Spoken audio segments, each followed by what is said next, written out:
तो दोस्तों, एक बार फिर से स्वागत है आपका हमारे इस चैनल में, जहां आज हम एक्सप्लेन करने वाले हैं अकेली मूवी को। तो वीडियो को शुरू करते हैं, और अगर वीडियो अच्छा लगे तो वीडियो को लाइक जरूर कीजिएगा, और इसी तरह के वीडियोस पाने के लिए आप हमारे इस चैनल को सब्सक्राइब भी कीजिएगा, ताकि आपको इसी तरह के लेटेस्ट और फ्रेश कंटेंट मिलते रहे। तो फिल्म की कहानी शुरू होती है 2014 के केदारनाथ हादसे में मारे गए लोगों के परिवार से, जिन्हें बीमा कंपनी इसलिए मुआवजा देने से इनकार कर देती है क्योंकि जो लोग मृत घोषित किए गए हैं उनके सभी राहत एजेंसी नहीं खोज सकी, और अदालत में भी यह बीमा कंपनी ही जीतती है। तो इसी परिवार की एक लड़की ज्योति कर्ज चुकाने और घर चलाने के लिए विदेश जाने का फैसला करती है। देश में लगी नौकरी वह एक बुजुर्ग की नौकरी बचाने के लिए कुर्बान कर चुकी है। घर पर वह मस्कत जाने का बताती है, जबकि वह मौसूल मतलब इराक में 80,000 रुपए की सुपरवाइजर की नौकरी के लिए हाँ कर देती है। और फिर कुछ दिनों के बाद ज्योति पहुंच जाती है इराक। एक ऐसी लड़की जो अपने शहर से भी कभी बाहर नहीं निकली, वो एक ऐसे देश पहुंच जाती है जहां पर की युद्ध के हालात हमेशा बने रहते हैं। जैसे ही वो एयरपोर्ट पर पहुंचती है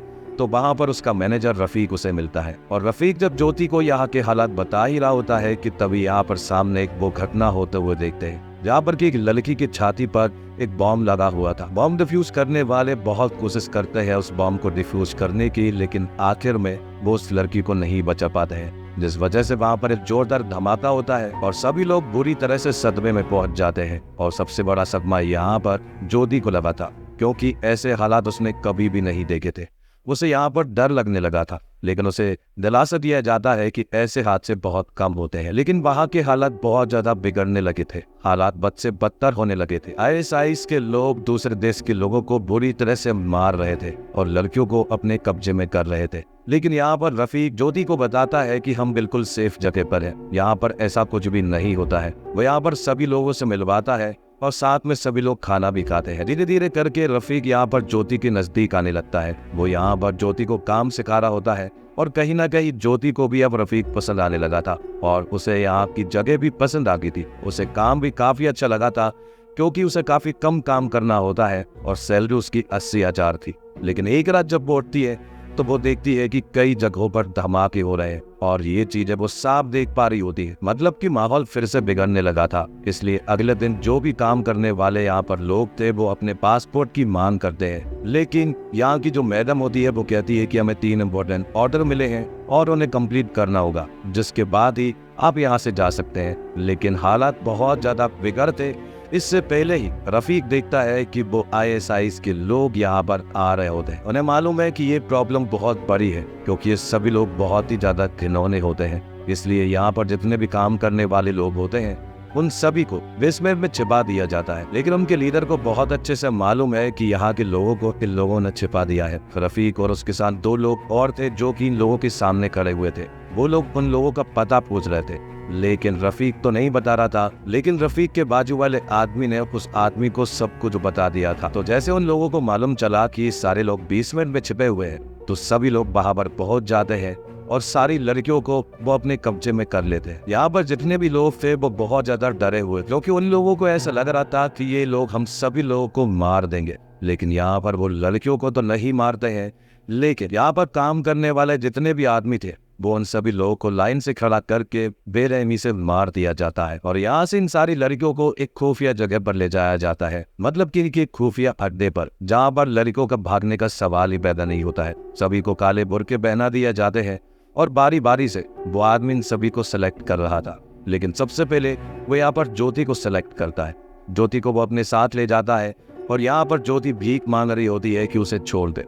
लेकिन यहाँ पर वो आदमी ज्योति के साथ बदसलूकी करता है। बाद में उसे पता चलता है कि ज्योति के शरीर से बदबू आ रही है, इसलिए वो उसे नहाने के लिए बाथरूम में भेज देता है। लेकिन पीछे पीछे वो आदमी भी उसके पीछे आ जाता है और उसके साथ बदसलूकी करने लगता है। लेकिन यहाँ पर ज्योति को गुस्सा आ जाता है और वो उस आदमी को पीछे धक्का दे देती है, और इसी धक्का मुक्की में गलती से वो आदमी मारा जाता है। ये देखकर ज्योति पूरी तरह से हैरान रह जाती है और फौरन ही यहाँ से भागने की पूरी कोशिश करती है।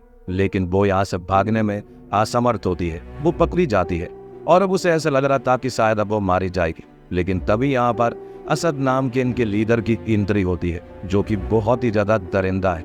लोगों को मारने से पहले वो 2 बार नहीं सोचता। यहाँ पर वो ज्योति से मिलता है और उससे कहता है कि तुमने हमारे सबसे खास आदमी को मारा, इसलिए तुम्हें सजा के रूप में जिंदगी भर मेरी जोरू बनकर रहना होगा। उसकी पहले से 4 पत्नी थी, लेकिन अब यहाँ पर ज्योति को भी वो अपनी जोरू बनाना चाहता था। लेकिन ज्योति को यहाँ से किसी भी हालत में अपने घर पहुँचना था, लेकिन अब ये पूरी तरह से इम्पॉसिबल है। अब हर रात असद जो है वो ज्योति के साथ गंदे काम करता है और ज्योति कुछ भी नहीं कर पाती है, क्योंकि उसने उसके खास आदमी को मारा है। असद यहाँ पर छोटी छोटी तो बच्चियां भी थी, उनके साथ भी गंदे काम करता है। ये सारी चीज देखकर ज्योति को बहुत ज्यादा बुरा लगता है, क्योंकि वो कुछ भी नहीं कर सकती है। उनकी एज लगभग 10 से 12 साल होगी, लेकिन वो यहाँ पर कुछ भी नहीं कर सकती। लेकिन एक दिन जब असद सो रहा होता है, तब यहाँ पर ज्योति जो है वो उसकी गन को चुरा लेती है और उसके दोनों हाथों में हथकड़ भी बांध देती है और गन पॉइंट पर रखकर वो उसे बाहर का रास्ता पूछती है। लेकिन तब तक हम देख पाते हैं कि असद के सारे फौजी यहाँ पर आ चुके थे। वो हथियारों से लैस थे और वो एक ही इशारे पर ज्योति को मार सकते थे, लेकिन ज्योति ने असद के सर पर गन तान रखी थी, इसलिए वो सारे लोग भी कुछ नहीं कर सकते थे। और यहाँ पर ऐसे ही करते करते ज्योति उन दोनों लड़कियों को अपने साथ लेकर एक कार से बाहर निकलती है, लेकिन बीच रास्ते में ही असद उस कार से कूद पड़ता है और ये देखकर ज्योति जो है वो असद को सूप कर देती है। उसने पहले कभी गन नहीं चलाई थी, लेकिन आज उसे चलाना पड़ा।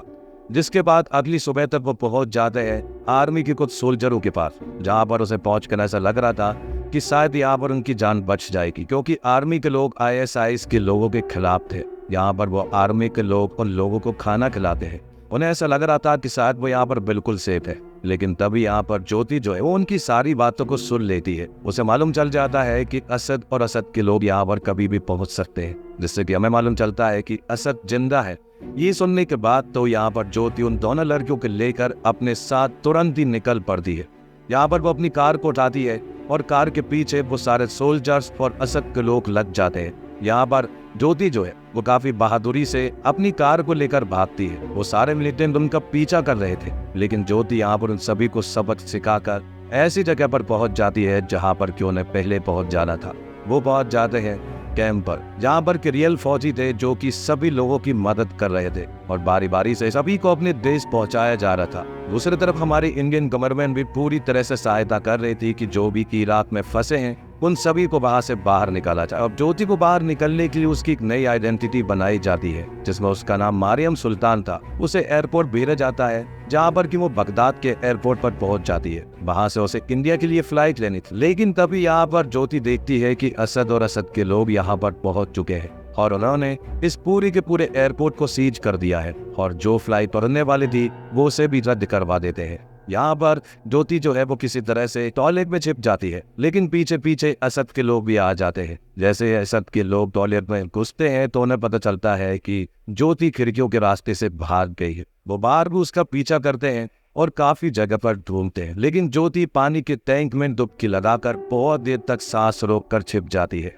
जैसे ही वो सारे मिलिटेंट यहाँ से जाते हैं तो ज्योति पानी के बाहर आती है और उसके अंदर सांस में सांस आती है, क्योंकि उसे ऐसा लगा था कि वो बच गई है। लेकिन रात को जब वो अपनी फ्लाइट देख रही होती है तभी पीछे से एक आदमी आता है और वो आदमी कोई और नहीं बल्कि रफीक होता है। क्योंकि रफीक को जान बचानी थी, इसलिए वो उनके साथ काम करने लगा था। रफीक से यहाँ पर ज्योति कहती है कि एक आखिरी फ्लाइट है, अगर ये फ्लाइट चूक गई तो वो कभी भी इंडिया नहीं पहुंच पाएगी। तुम किसी तरह से यहाँ की लाइटें बंद कर दो ताकि मैं उसे लेन तक पहुंच सकूं। तो ज्योति के कहने पर रफीक ऐसा ही करता है। वो सारे एयरपोर्ट की लाइटें बंद कर देता है और इसी का फायदा उठाकर ज्योति पहुंच जाती है उस प्लेन तक। लेकिन यहाँ पर रफीक जो है वो ज्यादा देर तक लाइटें बंद नहीं कर पाता है, क्योंकि वहां पर असद के लोग आ जाते हैं और वो रफीक को मार गिराते हैं। यहाँ पर प्लेन की भी चेकिंग हो रही थी, लेकिन ज्योति जो है वो लोगों को चेकिंग के दौरान भी नहीं मिलती है, क्योंकि वो प्लेन के चैम्बर में छिप गई थी। तो यहाँ पर उस फ्लाइट को भेज दिया जाता है और ज्योति जो है वो सही सलामत इंडिया पहुंच जाती। तो और इसी के साथ ये वीडियो यहीं पर खत्म होता है।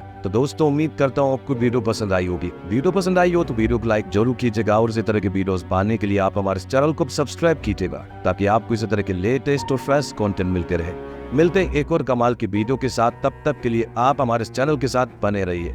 धन्यवाद। जय हिंद, जय भारत, जय श्री राम।